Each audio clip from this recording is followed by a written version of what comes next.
They say real horror doesn't scream. It doesn't announce itself. It doesn't warn you first. Real horror waits. It waits in quiet places.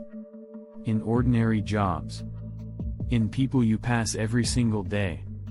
Tonight, you're not hearing ghost stories. You're not hearing urban legends. These are true accounts. Shared by people who lived them. And never really moved on. Settle in. Turn the lights down. This is the Haunt Files. Story 1. Back in 2009, I worked mall security. Not because I wanted to. Not because it was exciting. Because the economy was wrecked, and guarding was one of the few jobs that still hired without asking too many questions. The mall was your average indoor mall. Food court. Movie theater. Clothing stores, shoe stores, jewelry kiosks. Nothing fancy.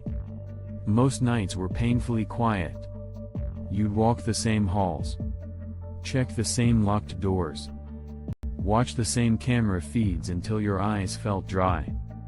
If something happened, it was usually minor. A shoplifting call. A lost kid. A drunk arguing with a clerk. Honestly, the worst part was boredom. The only thing that made the job bearable was the people. My coworkers were laid back. The boss trusted us enough to leave us alone. And sometimes store employees would slip us discounts just for being cool. Everything about the job felt routine. Predictable. Until Craig showed up. Craig transferred in from another location. No big introduction. No explanation. He was short. A little overweight. Balding before his time. And quiet. Not shy quiet. Not awkward quiet. Just silent. The kind of guy who could stand next to you for hours without saying a word, and it wouldn't feel awkward. Because you'd forget he was there. Management loved him immediately. Perfect attendance. Always early. Never complained. If you judged him on paper, Craig was the ideal employee. At first, I didn't pay much attention to him. But after a few weeks, I noticed something small. Every shift, Craig parked himself in front of the camera system.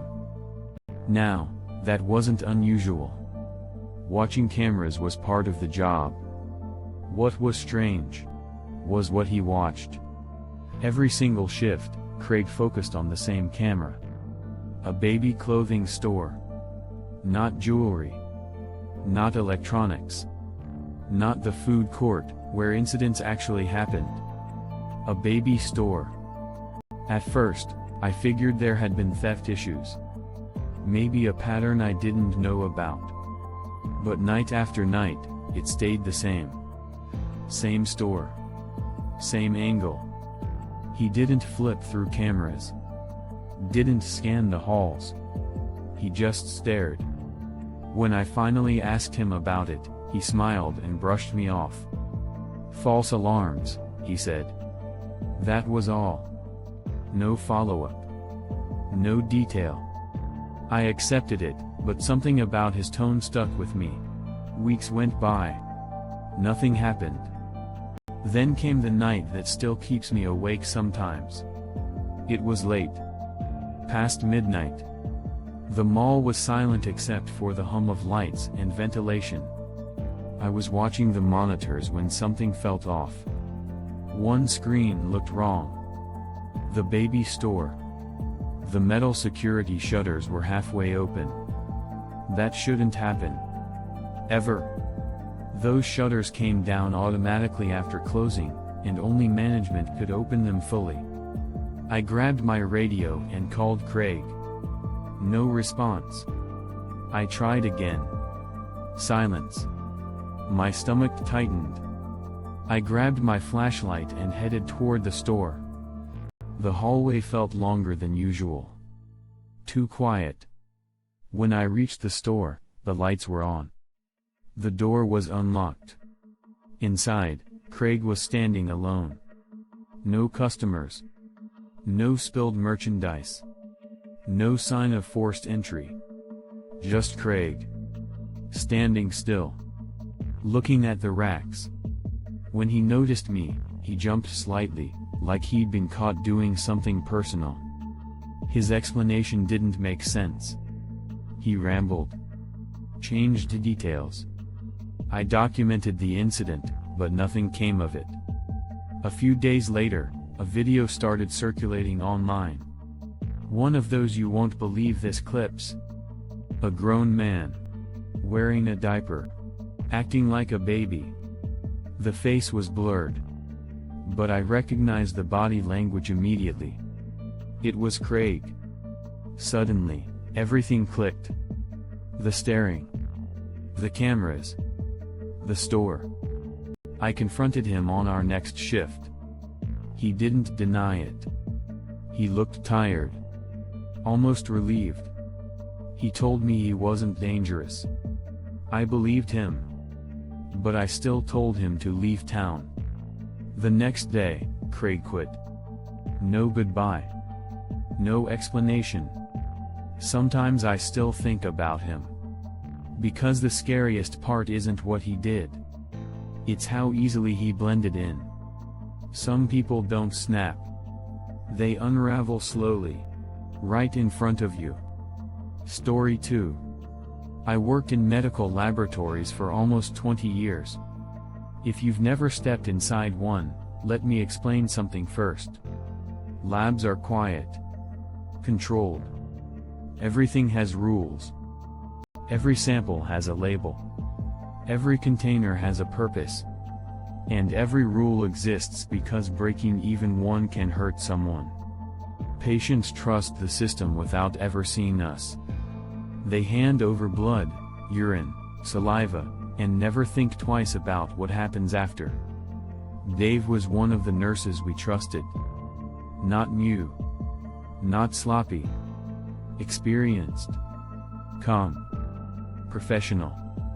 The kind of guy you'd want working on your test results. At first, it was small things. Samples being dropped. Containers tipping over. Dave always had an excuse. He felt lightheaded. He skipped breakfast. Low blood sugar. We believed him. Because why wouldn't we? But then it kept happening. Not accidents. Patterns. One night, I came back into the lab early after a break. The door opened quietly. Dave didn't hear me. That's when I saw it. He was holding a sample container up to his mouth. I didn't understand what I was seeing at first. Then it hit me. Urine. I froze. Dave froze too. We stood there staring at each other in silence. There's no explanation for something like that. No excuse. He didn't even try to speak. We escorted him out immediately. Security. Management. Authorities were notified that same night. I went home thinking it was over. It wasn't. Weeks later, I noticed a car behind me on my drive home. Same headlights. Same turns. Then the messages started. Voicemails. Angry. Rambling. Dave knew my name. My schedule. One night, while driving, he suddenly swerved toward my vehicle. I lost control. The crash saved my life. Because from that moment on, there was proof. Dave was arrested. Sentenced. And ever since then, when people complain about lab rules, I remember Dave. Because monsters don't always break in. Sometimes, they get hired. Story 3. The Woman in the Office. I used to work as a comedy writer. Not glamorous. Not stable. Just cheap office space and long nights. The building was old. Cracked walls. Thin doors. You heard everything. Paul worked 2 offices down. Quiet guy. Polite. Never caused problems. One evening, I heard a woman's voice coming from his office. Loud. Angry. I assumed he had a visitor. Maybe an argument. But when I asked him about it later, he denied it completely. Said he'd been alone all night. Then it happened again. Same voice. Same anger. I knocked on his door. Paul answered immediately. Alone. No back room. No exit. Just him. The next morning, Paul didn't show up. Hours later, police were everywhere. We found out he had stopped cars on a bridge, begging strangers to call the police. He kept repeating the same thing. That he had killed his mother. And eaten her. She had died years earlier. What he consumed was a pig's head, believing it was human. Paul was hospitalized permanently. Some minds don't shatter loudly. They collapse slowly. Story 4. The Hotel Night Shift. I worked nights at a small hotel in the UK. Quiet place. Mostly families. That summer, we hired Brian. Something felt off immediately. The staring. The silence. One night, Brian clocked out. Minutes later, he stumbled back in. His face was crushed. Blood everywhere. A barefoot father ran in after him. Shaking. Furious. Brian had been standing in his daughter's room, watching them sleep. Police arrived quickly. The father was arrested. Brian was fired quietly. Sometimes justice fails. But consequences don't always wait for courts. Story 5. The overnight apartment call. I used to work emergency maintenance for a large apartment complex. Not security. Not police. Just the guy who got called when something broke after hours. Leaks. Power outages. Lockouts. The job paid well enough, but the trade-off was the schedule. Most calls came late at night, when most people were asleep. The complex was old. Multiple buildings. Long hallways. Dim lighting that never really worked the way it should. Residents liked to say the place had character. What it actually had was silence. The kind of silence that makes your footsteps sound louder than they should. One night, around 2:17 a.m., my phone rang. Blocked number. That usually meant the emergency line. I answered. A woman spoke quietly. She said her bathroom sink was backing up. Water rising fast. I asked her building and unit number. There was a pause. Then she gave it to me. Building C. 3rd floor. Unit 317. I grabbed my tools and headed over. The drive was short. No traffic. Just streetlights and empty roads. When I parked, the complex looked different at night. Windows dark. Balconies empty. I entered Building C and immediately noticed something off. The hallway lights were on, but flickering. That usually meant someone had already complained. I took the stairs to the 3rd floor. Each step echoed. When I reached Unit 317, the door was closed. No water sounds. No movement. I knocked. Nothing. I knocked again, louder.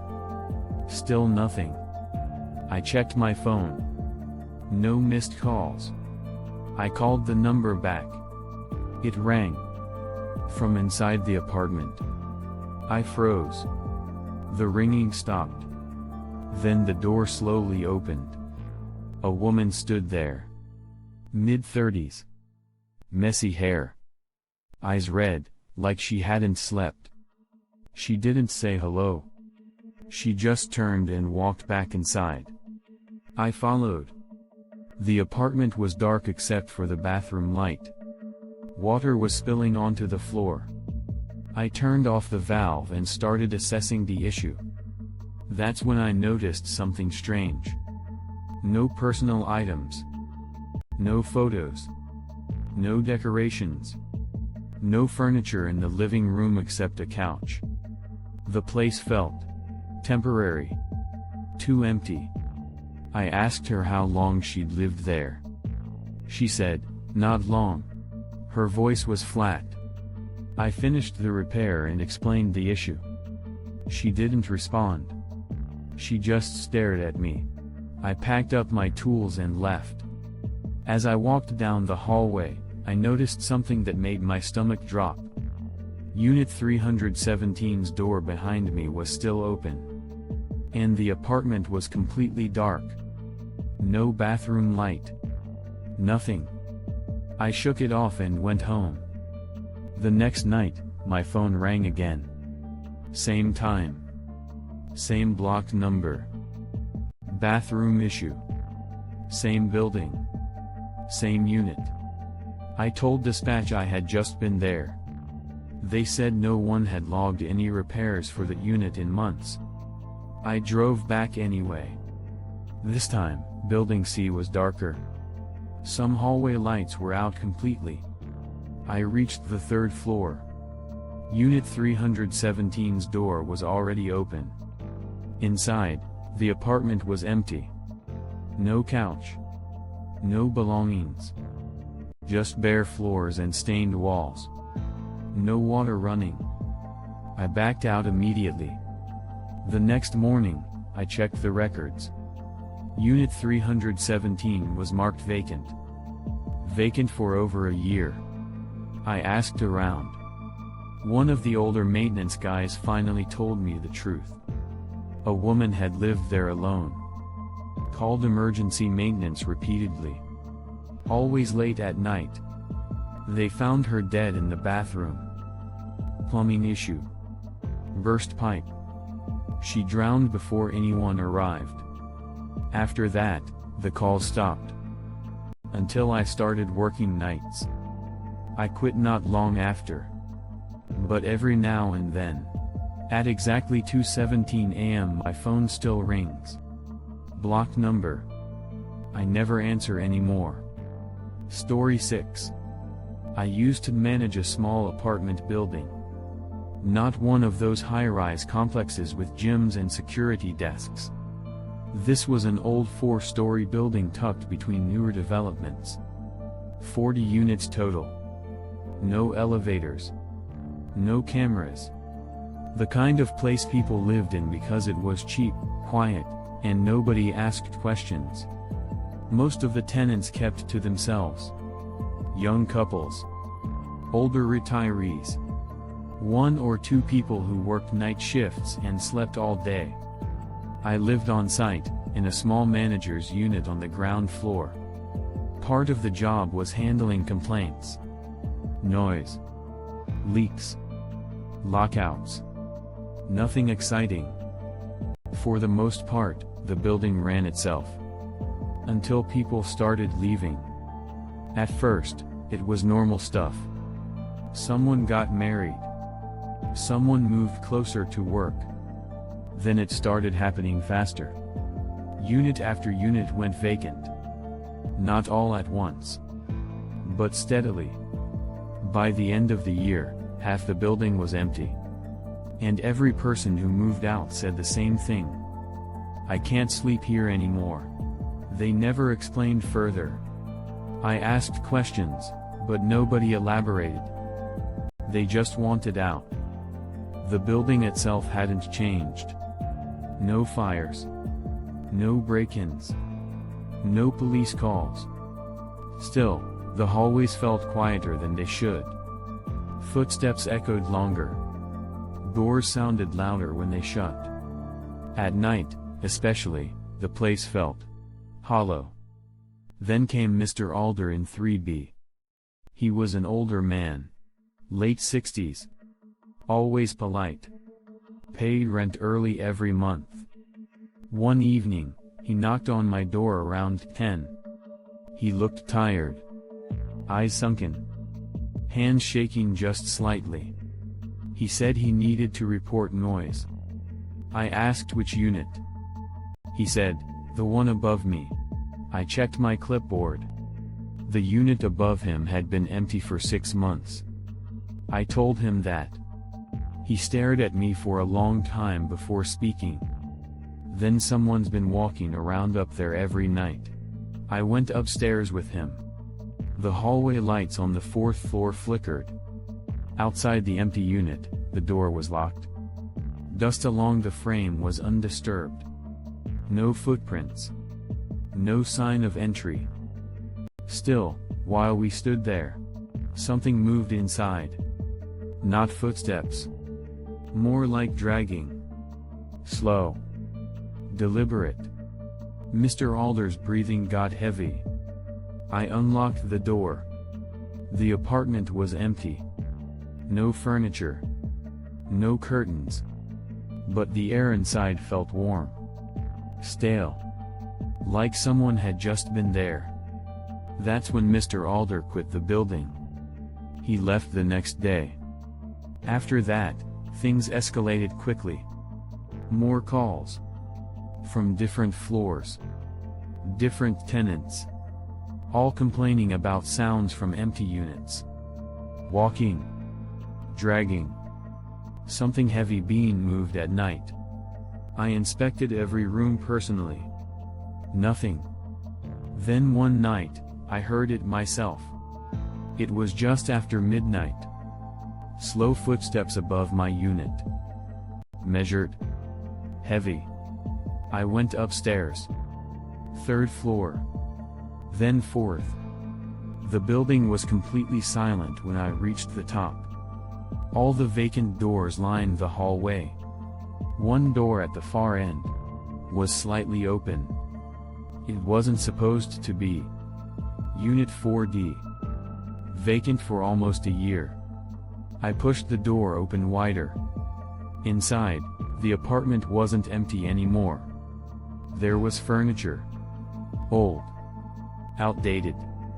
The kind you find in a relative storage unit. Dust lay thick on everything, except one chair. The seat cushion was worn flat. Recently used. On the wall behind it, scratches. Tall ones. Like fingernails. I backed out and locked the door. The next morning, 4D was empty again. No furniture. No scratches. Just bare walls. By then, nearly everyone had moved out. Eventually, it was just me. The last tenant. The building felt wrong at night. Not haunted. Occupied. Like something was waiting for it to be empty. One night, the footsteps returned. Except this time. They stopped outside my door. I didn't move. I didn't breathe. The doorknob turned slowly. Then stopped. I quit the next morning. Handed the keys to the property owner. 6 months later, I checked the building online. It was condemned. Structural issues, they said. But I noticed something in the listing photos. On the 4th floor. In a supposedly empty unit. A single chair. Facing the door. If you made it this far, you're officially part of the Haunt Files. Subscribe for true stories. Like if you want another hour-long episode. Comment which story stayed with you the longest. Sleep tight. Or at least, try to.